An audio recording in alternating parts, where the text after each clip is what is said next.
गोर लगै छी। हम चमचम मैथिली गीत में अहाँ सबके स्वागत करै छी। आई एगो हम बहुत सुंदर राम जन्म के छंदपुरका सोहर कहै छी।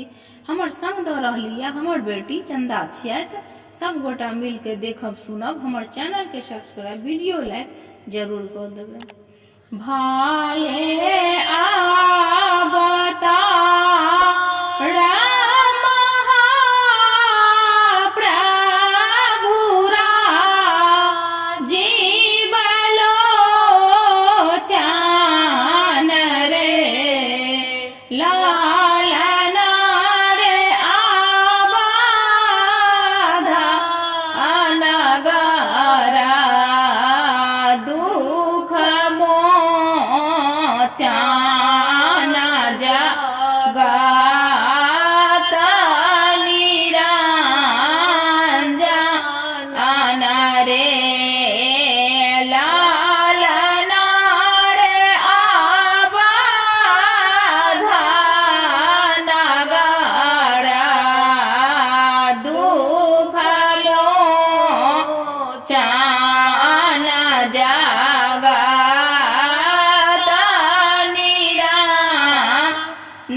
सब दुख आज हरथियो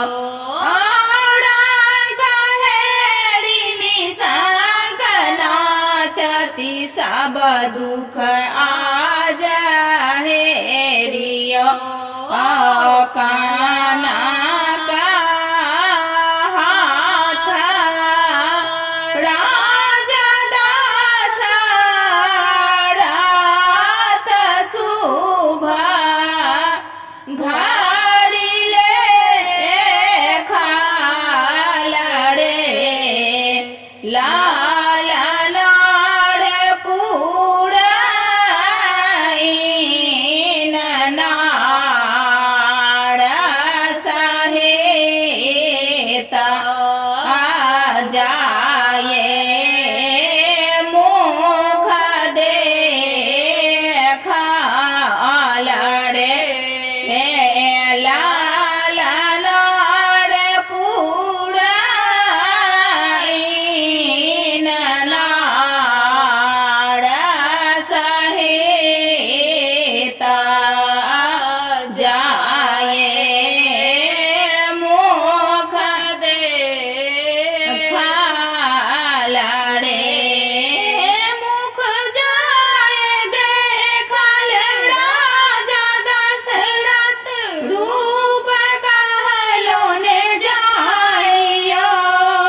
कथी आंबर ढेरयो तुलसी दास सोहर गावल गाबी के सुनाओल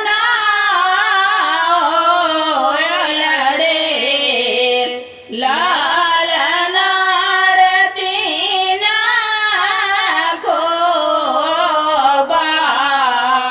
सब कुंठ आकी पुत्र